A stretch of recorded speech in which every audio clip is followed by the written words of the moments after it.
بسم اللہ الرحمن الرحیم۔ السلام علیکم خواتین حضرات، میں ہوں آپ کا جنید سلیم اور آپ دیکھ رہے ہیں انصاف ڈیجیٹل۔ ناظرین، آج ہم بات کریں گے آبویسلی پنجاب میں سیلاب کی تباہ کاریوں کے دوران حکمرانوں کی بے حسی ایک الگ بڑا مسئلہ بن چکا ہے۔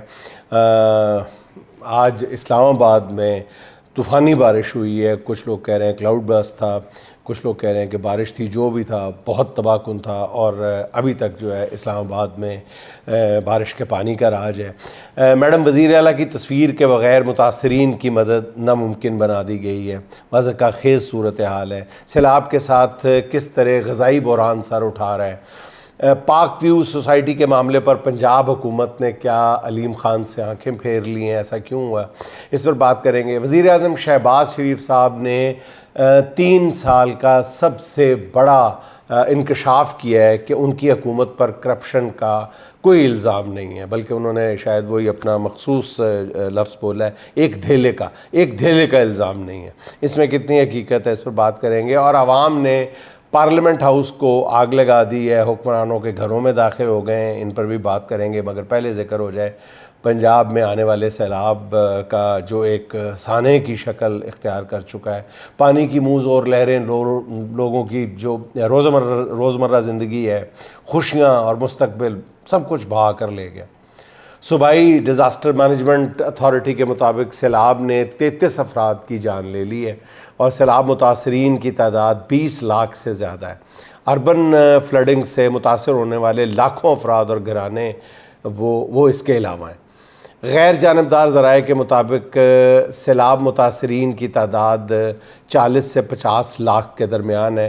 فارم 47 کے مسلط شدہ ٹولے کی نااہلی نے اس آفت کو بلا شبہ ایک سنگین سانحے میں بدل دیا۔ پنجاب حکومت کا دعویٰ یہ ہے کہ اس نے 3 لاکھ لوگوں کو محفوظ مقامات پر منتقل کیا ہے، مگر یہ مقامات کہاں ہیں، کس جزیرے پہ ہیں، کس شہر میں ہیں، کچھ پتہ نہیں چل رہا، کچھ نظر نہیں آ رہا۔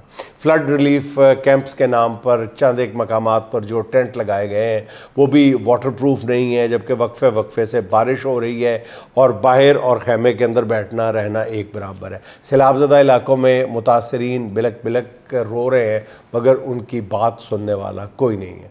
خانیوال کا ایک بزرگ شہری میڈیا کو اپنے حالات بتاتے ہوئے آپ دیدہ ہو گیا، اور اس کا کہنا تھا کہ ہمیں کہا گیا ہے کہ جانور باہر لے آؤ، ہم یہاں جانور لے آئے ہیں، اب یہاں کوئی جگہ نہیں ہے، کوئی انتظام نہیں ہے، ٹینٹ نہیں ہے، جانور باہر کھڑے ہیں، پانی میں کھڑے ہیں۔ بدقسمتی یہ ہے کہ پنجاب حکومت کے نزدیک سیلاب جو ہے یہ بھی ایک فوٹو اپرچونٹی ہے۔ زیادہ مطلب میں اس پر زیادہ نہیں کچھ کہنا چاہتا، لیکن انتہائی افسوسناک رویہ ہے۔ یقین نہیں آتا کہ جن کے سینوں میں دل دھڑکتے ہوں گے وہ لوگ بھی یہ کام کرنے کا تصور بھی کر سکتے ہوں گے، لیکن یہ سب لوگ بہت دیدہ دلیری کے ساتھ کر رہے ہیں۔ اب دیکھیں، گزشتہ روز میڈم وزیر اعلیٰ نے ڈسٹرکٹ پبلک اسکول قصور میں قائم فلڈ ریلیف کیمپ کا دورہ کیا۔ وزیر اعلیٰ کے دورے کے دوران اسکول میں اتوار کے والے دن بھی بچوں کی کلاس لگ گئی۔ ہر کوئی حیران تھا کہ پنجاب حکومت کے اپنے نوٹیفیکیشن کے مطابق سیلاب زدہ علاقوں میں تعلیمی ادارے بند رہیں گے۔ پتہ نہیں سیلاب زدہ علاقے اور پھر چھٹی والے دن کلاس روم کا منظر بنانے کا آئیڈیا کس نورتن میں سے کس ایک رتن کا تھا، پتہ نہیں کہ آئیڈیا دیکھیں اتوار والے دن۔ ناظرین، یعنی ایک طرف چھٹیوں کا اعلان ہے سیلاب زدہ علاقوں میں، اور دوسرے اتوار والے دن کلاس لگائی گئی ہے کہ وزیر اعلیٰ صاحبہ نے دورہ کرنا۔ مقصد اتنا تھا کہ وزیر اعلیٰ صاحبہ کو جو ہے وہ ٹک ٹاک کے لیے مٹیریل مل سکے۔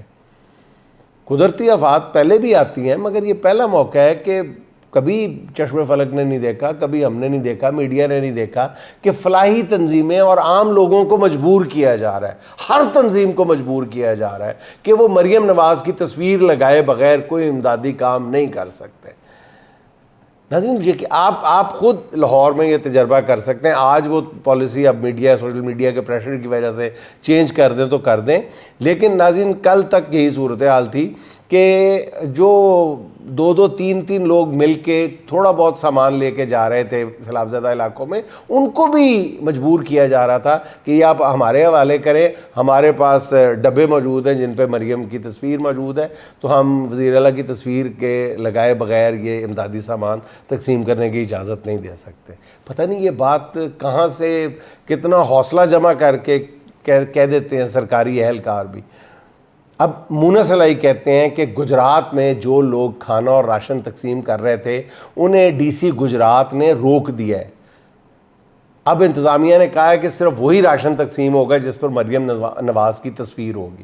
لاہور کے ایک شہری کا کہنا یہ ہے کہ ہم امدادی سامان لے کر پہنچے تو سرکاری اہلکاروں نے تقسیم کرنے سے روک دیا، اور ہمیں کہا گیا ہے کہ سامان پر مریم کی تصویر آپ لگا دیں ورنہ ہم تقسیم جو ہے وہ سامان نہیں کرنے دیں گے آپ کو۔ اس وجہ سے ہم نے وہاں امداد تقسیم نہیں کی اور واپس لے گئے۔ یعنی وہ یہ بھی گوارا نہیں کرتے کہ لوگ کہ مریم نواز کی تصویر لگائی جائے۔ سب سے بڑی جو زیادتی کی ہے وہ الخدمت کے ساتھ کر رہی ہے حکومت۔ الخدمت پاکستان کا میرا خیال ہے، بلا شبہ میرا کیا خیال ہے، اس میں کوئی دو آرہ ہے ہی نہیں ہے کہ پاکستان کی اس وقت سب سے بڑی خدمت خلق کی این جی او ہے، سب سے بڑا ادارہ ہے الخدمت۔ اب الخدمت کو جگہ جگہ روکا گیا ہے، باقاعدہ بدتمیزی کی گئی ہے، لڑائی جھگڑا کیا گیا ہے، اور ظاہر ہے کہ وہ تو عام آدمی کو اجازت نہیں دیتے، تو الخدمت کا تعلق تو جماعت اسلامی سے ہے، تو ان کو کیسے یہ لوگ اجازت دے سکتے ہیں؟ مجھے نہیں پتا کیا لاجک پیش کرتے ہیں، اور پھر عجیب بھونڈی دلیل دے رہے ہیں کہ جی پہلے والوں آپ کو یاد نہیں ہے کہ وہ بیت الخلاء کے باہر تصویریں لگتی تھیں، وہ بھول گئے؟ اور آپ بھول گئے بیت الخلاء کے باہر اور کسی کی تصویر نہیں تھی، کبھی عمران خان کی بیت الخلاء کے باہر تصویر نہیں لگائی تھی کسی نے، عثمان بزدار نے بھی یہ حرکت نہیں کی تھی، یہ شہباز شریف صاحب کی بیت الخلاء کے بعد تصویریں تھیں، لوگوں کو یقین نہیں آتا تھا، لوگوں نے اسپیشل جا کے اس جگہ کو وزٹ کرتے تھے، شیخوپورہ اور قصور میں ایسے عوامی بیت الخلاء تھے جن پر باقاعدہ بڑی بڑی تصویریں آویزہ تھیں شہباز شریف صاحب کی، بھول آپ رہے ہیں۔ مطلب ناظرین، میری تو میڈم وزیر اعلیٰ کے لیے ایک انتہائی مخلصانہ تجویز ہے کہ بجائے ان لمبے چوڑے چکروں میں پڑھنے کی بجائے فیصل آباد زرعی یونیورسٹی کے ماہرین کو حکم دیں کہ چاول کی ایک ایسی قسم تیار کریں جس کے ہر دانے پر محترمہ کی تصویر آ جائے، اور تصویر جب وہ چاول کا دانہ پک جائے تو وہ تصویر بھی بڑی ہو جائے گی۔ ایسا خربوزہ تیار کریں زرعی سائنسدان کہ دور سے دیکھنے پر شہباز شریف کا گمان گزرے۔ اسی طرح پی ٹی آئی والوں کی آپ کی تصویر پر تنقید سے بچنے کے لیے طلال چودھری کی شکل کے سموسے بنا کر سیلاب زدگان کے امدادی سامان میں شامل کر دیے جائیں۔ مطلب کیمرہ کیمرہ کیمرہ، ناظرین کیمرہ ایجاد تو ابن الحسن نے کیا تھا، لیکن اس کا سب سے زیادہ استعمال جو ہے وہ میڈم وزیر اعلیٰ نے کیا، ریکارڈ توڑ دیے۔ بہرحال اچھا ناظرین، اگلے کہا جا رہا ہے کہ 24 سے 48 گھنٹے جو ہے وہ سندھ میں سپر فلڈ کا خطرہ ہے، مگر اصل امتحان اس وقت شروع ہوگا جب پانی کے ریلے گزر جائیں گے اور پیچھے صرف تباہی کی داستانیں چھوڑ جائیں گے۔ ابھی سے پتہ چل رہا ہے کہ سیلاب سے براہ راست متاثر ہونے والوں کی تعداد جو ہے وہ لاکھوں میں جائے گی، مگر عملی طور پر سیلاب کے نتائج پوری قوم کو لمبے عرصے تک بھگتنا پڑیں گے۔ گندم کی قیمت اچانک 2200 روپے من سے بڑھ کر 3500 روپے من تک پہنچ گئی ہے، اور اس کی وجہ یہ ہے کہ گاؤں دیہات میں کسانوں نے جو گندم سٹاک کی ہوئی تھی وہ سیلاب کی نظر ہو چکی ہے۔ کسان رہنما خالد حسین باٹ کا کہنا یہ ہے کہ آئندہ دنوں میں روٹی جو ہے وہ 40 روپے تک جا سکتی ہے۔ سبزیوں کی ترسیل بری طرح متاثر ہوئی ہے، اس وقت سیب جو ہے وہ 200-250 روپے کلو دستیاب ہو رہا ہے، جبکہ ٹماٹر 400 روپے کلو تک پہنچ چکا ہے۔ یہی حال دوسری سبزیوں کا ہے۔ آنے والے دن اس سے بھی زیادہ سخت ہو سکتے ہیں۔ سب سے پریشان کن صورتحال جو ہے وہ سیلاب زدہ علاقوں میں مال مویشیوں کی ہے۔ متاثرین اپنے سے زیادہ اپنے مویشیوں کے لیے پریشان ہیں۔ سوشل میڈیا پہ ایک نوجوان کی ویڈیو وائرل ہے جو ہاتھ جوڑ کر اپنے لیے نہیں اپنے جانوروں کے لیے چارے کی درخواست کر رہا ہے۔ وہ کہہ رہا ہے مجھے روٹی نہ دیں، میرے جانوروں کو کھانے کا کوئی انتظام کر دیں۔ حافظ آباد کے ایک شخص کی ویڈیو بھی زمینی حالات کے بارے میں آگاہی دے رہی ہے۔ یہ ویڈیو میں مہدی نامی شخص ہے غالباً، وہ قرآن پاک پہ ہاتھ رکھ کے کہہ رہا ہے کہ امداد کے نام پر ان سے فراڈ ہو رہا ہے۔ ان کا کہنا یہ ہے کہ وزیر قانون اعظم نذیر تارڑ اور سابق وزیر سائرہ افضل تارڑ ان کے علاقے میں امداد دینے کے لیے آئے ہیں۔ یہ وہی دورہ تھا جس میں اعظم نذیر تارڑ کے لیے کارپیٹ بچھایا گیا تھا۔ اس شخص کا یہ کہنا ہے کہ ریلیف کے سامان میں جانوروں کے لیے چارہ اور ونڈا بھی تھا، جسے کسی دکاندار سے لا کر رکھا گیا تھا۔ جیسے ہی وزیر قانون چلے گئے ہیں تو جن لوگوں کو ونڈا دیا گیا تھا ان سے بھی ونڈا اور چارہ واپس لے کر اس دکاندار کو واپس بھیجا گیا ہے، جہاں سے صرف دکھانے کے لیے لایا گیا ہو۔ یہ ہو سکتا ہے کہ جی وہ اس کو کرایہ ادا کیا گیا ہو اس ونڈے کا، کہ اس کی تصویریں لی گئیں، ایسا مقدس ونڈا تھا یہ۔ اس شخص نے یہ معاملہ جو ہے سائرہ افضل کے سامنے اٹھایا، جس پر سرکاری افسروں نے اسی شخص کو مورد الزام ٹھہرایا اور اب اس کے خلاف شاید پرچہ درج کر دیا گیا ہے یا کیا جا رہا ہے، جس پر اس شخص نے قرآن پاک پہ ہاتھ رکھ کر سرکاری امداد کی ساری واردات قوم کے سامنے رکھی ہے۔ سرکاری امداد کے ناظرین یہ ڈرامے آنے والے دنوں میں اور بھی پوری قوم جگہ جگہ دیکھے گی۔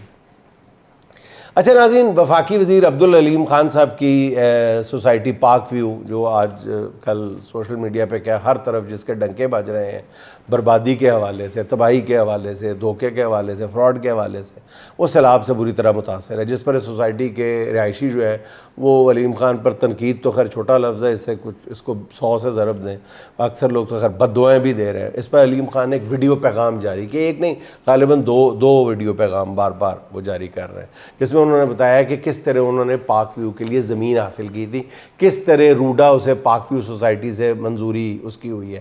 مگر علیم خان کی اس وضاحت کے بعد کئی نئے سوالات پیدا ہو گئے۔ علیم خان کے اس ویڈیو پیغام کے بعد روڈا کے CEO عمران امین نے ایک انٹرویو دیا ہے۔ صاف لگ رہا ہے کہ ان کا یہ انٹرویو خاص طور پہ ارینج کرایا گیا، جس پہ عمران امین کہتے ہیں کہ روڈا نے کسی بھی سوسائٹی کو NOC جاری نہیں کیا، جبکہ علیم خان کا موقف یہ ہے کہ پارک ویو کو روڈا نے NOC جاری کیا ہے باقاعدہ، جس کے لیے انہوں نے روڈا کو طے شدہ رقم بھی دی ہے۔ اچھا ناظرین، میری معلومات یہ ہے کہ جو روڈا کو جو رقم دی گئی ہے وہ اور جو اس کے نام پر وہاں کے رہائشیوں سے رقم لی گئی ہے، اس میں زمین اور آسمان کا فرق ہے۔ غالباً پاک ویو کے رہائشیوں سے علیم خان صاحب نے فی مرلہ 70,000 روپے وصول کیے ہیں، اور یہ رقم کئی ارب بنتی ہے پھر اس طرح دیکھا جائے تو۔ اور لیکن روڈا کے CEO کا کہنا ہے کہ ان کا ادارہ دریا کے رستے کو چینلائز کرنے پر کام کر رہا ہے، اور ہم نے دریا کا بیڈ جو ہے وہ 1 کلومیٹر طے کیا ہے، اور دریا کے 1 کلومیٹر بیڈ کے اندر جتنی بھی تعمیرات ہیں وہ غیر قانونی ہیں۔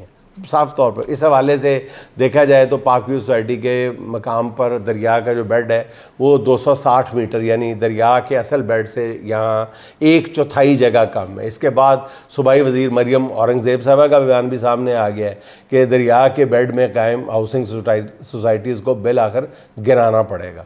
اس بیان اور روڈا کے CEO کے انٹرویو کے بعد اندازہ لگایا جا سکتا ہے کہ پاک ویو سوسائٹی کی دریا کے اندر تعمیرات کو گرانے کا فیصلہ ہو چکا ہے۔ اب پاؤں گرم ہونے پر پنجاب کے حکمرانوں نے اپنے ہی اثاثے پیروں تلے کچلنے کا فیصلہ کر لیا ہے۔ کیا علیم خان بھی اس کے لیے ذہنی طور پر تیار ہیں؟ یہ ایک بڑا سوال ہے، آنے والے دنوں میں اس کا جواب بھی مل جائے گا۔ NDMA نے اگلے سال اس سے بھی بڑے سیلاب کی پیشگوئی کر دی ہوئی ہے۔ اب یا تو علیم خان کی سوسائٹی کو یا ایک بڑے حصے کو اس کا گرانا پڑے گا، یا پھر اگلے سیلاب میں اس سے بھی بڑے المیے کے لیے تیار رہنا پڑے گا۔ پاک ویو ناظرین وہی سوسائٹی ہے جس کے لیے عمران خان نے علیم خان کی مخالفت مول لی اور پنجاب میں اپنی حکومت کی قربانی دے دی، مگر اپنی قوم اور لاہور کے لوگوں کے ساتھ کم از کم فراڈ نہیں کیا، نہ علیم خان کو کرنے دیا۔ بیرسٹر شہزاد اکبر کہتے ہیں کہ وہ خود 2 مرتبہ علیم خان کے ساتھ بطور سفارشی عمران خان کے پاس گئے، لیکن عمران خان نے 2 ٹوک جواب دیا کہ اگر علیم خان کا اپروول بنتا ہوگا تو ضرور ہوگا، ورنہ میں کسی کو فون کر کے نہیں کہوں گا کہ علیم خان میرا حمایتی ہے، اس کو منظوری دے دو۔ نہ پاک ویو کے حوالے سے سابق صوبائی وزیر میاں اسلم اقبال کی ایک پرانی پریس کانفرنس بھی آج کل دھڑا دھڑ سوشل میڈیا پہ شیئر ہو رہی ہے، جس میں میاں اسلم اقبال صاحب بتا رہے ہیں کہ پاک ویو ایک سوسائٹی نہیں، فراڈ ہے، اور بڑا کھلا ننگا چٹا فراڈ ہے۔ اس سوسائٹی نے اپنے ملکیتی رقبے سے 15 سے 20 ہزار زیادہ پلاٹ بیچ دی ہے۔ آج میاں اسلم اقبال کی بات جو ہے وہ حرف بحرف درست ثابت ہو رہی ہے۔ اچھا ناظرین، وزیر اعظم شہباز شریف صاحب شنگھائی تعاون تنظیم کے اجلاس کے لیے چین کے دورے پہ ہیں، اور مختلف بہت ہی یہ ہو نہیں سکتا کہ شہباز شریف صاحب کہیں دورے پہ جائیں اور وہاں سے ویڈیوز ایسی نہ ملیں جو لطیفے کا درجہ رکھتی ہوں. تو وہاں پہ بھی جس طرح وہ رشین پیوٹن سے ملے ہیں جا کے اندر سے نکل کے ایسے کر کے وہ کمال ملے ہیں، اور وہ ایسی ویڈیو ہے کہ وہ 2 سیکنڈ کی ویڈیو جو ہے وہ دل کرتا بندہ سارا دن دیکھتا رہے. ایسے پھرتیوں کے ساتھ لائن توڑ کے ملے جیسے بندے نے کسی سے ادھار لینا ہوتا ہے، اچانک اس کو بندہ نظر آ جاتا ہے. یہ وہاں کی بات جہاں یونیورسٹی میں خطاب کرتے ہوئے انہوں نے کہا ہے، وہی دھیلے والی بات کہ ان کی حکومت پر دھیلے کی کرپشن کا الزام نہیں ہے. جی میں حیران ہوں کہ وزیر اعظم صاحب کس دیدہ دلیری سے یہ بات کر رہے ہیں. ملک میں یہ پتہ نہیں یہ جو چینی اور گندم کے سکینڈل ہیں یہ نائجیریا میں ہوئے تھے، کہاں ہوئے تھے. سرکاری نرخ میں چینی ملنا تقریباً ناممکن ہو چکا ہے، اور کہاں تک پہنچ چکی ہے سب جانتے ہیں. چینی سکینڈل میں کھلے عام چینی مافیا نے عوام کی جیبوں سے 350 ارب روپے سے زیادہ کی رقم لوٹی ہے. اور وزیر اعظم صاحب کہہ رہے ہیں کہ جی میرے دور میں، اور اس میں وزیر اعظم کے اپنے خاندان کی شوگر ملز بھی شامل ہیں، اور پھر کہتے ہیں کہ میرے دور میں دھیلے کی کرپشن نہیں ہوئی. پتہ نہیں کرپشن پھر کس کو کہتے ہیں. اس سے پہلے گندم سکینڈل کس کے دور میں ہوا تھا اور کہاں پہ ہوا تھا؟ جنوبی افریقہ میں ہوا تھا. قومی خزانے سے اربوں روپے لوٹے گئے، آنکھوں میں ریت پھینک کے لوٹے گئے. وزیر اعظم صاحب پورا ملک اس وقت مافیاز کے ہاتھ میں. آپ کے وزیر دفاع خواجہ آصف صاحب بتا رہے ہیں کہ سیالکوٹ کی جو سڑکیں بنائی گئی ہیں اس میں اربوں روپے کی کرپشن ہوئی ہے، اور وزیر دفاع اتنے بے بس ہیں کہ کرپشن کرنے والوں کا نام لینے کی ہمت نہیں رکھتے. وہ ایک ٹھیکیدار کا نام لے رہے ہیں جو ان کے دستے راست رہے ہوئے ہیں، اور سارا سیالکوٹ کی جو بربادی تباہی ہے وہ اسے ایک ٹھیکیدار پہ ڈال رہے ہیں جو خود ان کے ساتھی تھے، اور وہ اصل میں ڈار برادران پہ ڈالنا چاہ رہے ہیں. ان سے بات نہیں بن رہی، خواجہ آصف صاحب سے بات بن نہیں پا رہی. حضور آپ کی حکومت پر الزام نہیں، کرپشن ثابت ہو چکی ہے.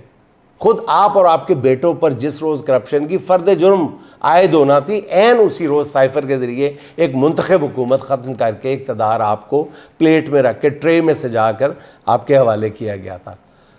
ٹرانسپیرنسی انٹرنیشنل کی رپورٹ کے مطابق کرپٹ ممالک میں پاکستان کا نمبر 135واں ہے.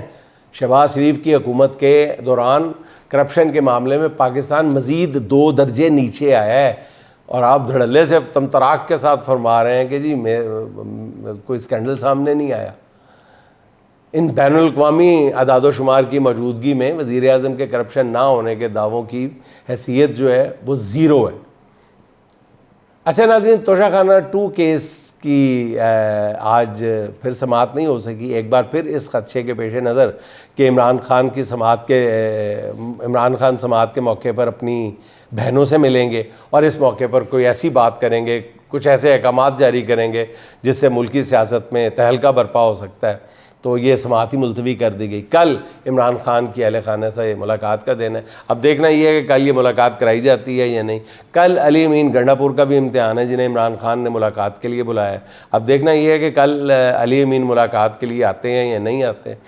ممکن ہے کہ حکومت علی امین کی بھی عمران خان سے ملاقات نہ ہونے دے، مگر دیکھنا ہوگا کہ علی امین اس کے لیے کوششیں کس انداز میں کرتے ہیں، کس قدر سنجیدہ کوشش کرتے ہیں، کس قدر وہ اسرٹ کرتے ہیں، اپنی بات پہ زور دیتے ہیں اپنے مطالبے پہ. کل پتہ چل جائے گا. اگر ڈرامہ کیا تو بھی پتہ چل جائے گا، اگر اخلاص کے ساتھ انہوں نے کوشش کی تو بھی پتہ چل جائے گا. اگر وہ اپنی کابینہ اور کے پی اسمبلی کے ارکان کو ساتھ لیں اور اڈیالہ پہنچ جائیں سارے کے سارے، تو پھر یہ کیسے ممکن ہے کہ ان کی ملاقات نہ کرائی جائے. لیکن حالات بتا رہے ہیں کہ علی امین گنڈا پور جو ہیں خود ہی عمران خان کا سامنا کرنے سے شاید کترا رہے ہیں، اس لیے وہ اس ملاقات کے لیے کوئی بہت زیادہ سنجیدہ کوشش کریں گے، اس بات کا امکان کم ہے. دوسری طرف لاہور کی انسداد دہشت گردی عدالت نے کور کمانڈر ہاؤس حملہ کیس میں علیمہ خان کے صاحبزادے شیر شاہ کی درخواست ضمانت پر سماعت جو ہے وہ کل تک ملتوی کر دی ہے. عدالت نے پروسیکیوشن کو کل ریکارڈ پیش کرنے کی ہدایت کی ہے. انڈونیشیا میں ناظرین لوگوں کے صبر کا پیمانہ لبریز ہو گیا. مشتعل افراد نے پارلیمنٹ ہاؤس کو آگ لگا دی ہے. 3 صوبائی اسمبلی کی عمارتیں بھی جلا دی ہیں. ہنگامے یہ اس وقت شروع ہوئے جب انڈونیشیا کے ارکان پارلیمنٹ نے اپنے رہائشی الاؤنس میں ایک دم 20 گنا اضافہ کر لیا. ہمارے یہاں کیسا کتنا اضافہ ہوا ہے. جب اپنی ہانڈی میں اپنا نمک ڈالنے کی بات ہوئی تھی تو کس نے اس بہتی گنگا میں ہاتھ نہیں دھوئے تھے. بہرحال اب جب یہ وہاں پہ تو وہاں پہ انڈونیشیا میں ارکان پارلیمنٹ نے کیا کیا جی, ریزیڈنس الاؤنس $3000 کر لیا, جو کہ انڈونیشیا میں مزدور کی اجرت سے 10 گنا زیادہ ہے. لوگ سڑکوں پہ نکل آئے. انڈونیشیا کے صدر جو کہ سابق فوجی جنرل ہیں, انہوں نے مظاہرین کو طاقت کے ذریعے دبانے کا فیصلہ کیا. اس دوران ایک پولیس کی بختر بند گاڑی نے ایک شخص کو کچل کے ہلاک کر دیا, جس کے بعد احتجاج جو ہے وہ ہاتھوں سے نکل گیا, کنٹرول سے باہر ہو گیا. مظاہرین نے کئی سرکاری عمارتوں کو آگ لگائی, ارکان پارلیمنٹ کے گھروں کو لوٹا. اس پر انڈونیشیا کے صدر نے قوم سے خطاب کیا اور ارکان پارلیمنٹ کے الاؤنس میں کیا گیا اضافہ واپس لینے کا اعلان کیا. لیکن ناظرین, وہی میں کہا کرتا ہوں کہ ایک وقت تک باتوں کا اثر ہوتا ہے, جبر کا ماحول قائم رہتا ہے, اس کے بعد کوئی بندہ جو ہے وہ انڈونیشیائی صدر کی بات سننے کے لیے بھی تیار نہیں ہے. اس اعلان کے باوجود مشتعل مظاہرین کا غصہ ہے کہ ٹھنڈا ہونے کا نام نہیں لے رہا. احتجاج کرنے والے ناظرین وہی زیادہ تر جو طبقہ ہے وہ نوجوان ہے, جو اپنے مستقبل کے بارے میں پریشان ہے. سری لنکا اور بنگلہ دیش کے بعد انڈونیشیا تیسرا ملک ہے جو ایگزیکٹلی اسی صورتحال سے دوچار ہوا ہے. تینوں ممالک میں احتجاج کا پیٹرن بالکل ایک جیسا ہے. نوجوانوں کا مشتعل ہجوم سیدھا ریاستی اداروں اور حکمران اشرافیہ کے محلات پر حملہ کرتا ہے, اور جب ایک بار اس پر پرتشدد احتجاج کا سلسلہ شروع ہو جاتا ہے تو پھر قابض ٹولے کی طرف سے کیے گئے عوامی مراعات کے اعلان کوئی کام نہیں کرتے, ٹھوس ہو جاتے ہیں, اور نہ ہی حکمرانوں کی عوام سے مانگی گئی معافیاں پھر کام آتی ہیں. ذہن میں رکھنا چاہیے ہمیں کہ پاکستان میں بھی سب سے زیادہ جو بے چینی ہے وہ نوجوانوں میں پائی جاتی ہے. فی الحال تو وہ غصے میں ملک چھوڑ کے جا رہے ہیں. غور فرمائیے, جب ملک سے نکلنے کا, باہر جانے کا ہر دروازہ بند ہو جائے گا, پھر وہ اپنا مستقبل تباہ کرنے والوں کی راہ کیسے روکیں گے, یہ ہمیں سوچنا چاہیے. ناظرین, آخر میں ناصر بشیر صاحب کا کچھ کلام ہے, آپ کی خدمت میں پیش کیا دیتا ہوں. سیلاب کی لپیٹ میں ہر شہر آ گیا, لگتا ہے خشکیوں کی طرف بہر آ گیا. کل لہلہاتے کھیت تھے اب کچھ نہیں وہاں, ایسی لگی ہے آگ کہ اٹھتا نہیں دھواں. کتنے ہی لوگ بہہ گئے موجوں کے زور میں, چیخیں نہ کوئی سن سکا پانی کے شور میں. جو بچ گئے بجھے ہوئے چولہے کی راکھ ہیں, جو مر گئے ان کے لیے 5 لاکھ ہیں. جو مر گئے ان کے لیے 5 لاکھ ہیں. چپکے سے کوئی توڑتا ہے بند نہر کا, سامان ہمارے واسطے کرتا ہے قہر کا. پانی میں ہیں گھرے ہوئے کچھ دن سے قافلے, چلنا وہ چاہتے ہیں مگر گم ہے راستے. آنکھوں میں وہ سوال ہیں جن کے نہیں جواب, ڈوبے ہوئے ہیں جاگتی آنکھوں کے سارے خواب. ناصر بشیر, بات سمجھ میں یہ آئی ہے, ہم نے سزا یہ جرم ضعیفی کی پائی ہے. ہم نے سزا یہ جرم ضعیفی کی پائی ہے. ناظرین, خوش رہیں, خوش رکھیں. آپ سے ملاقات ہوگی انشاءاللہ اگلے ولاگ میں. اللہ حافظ.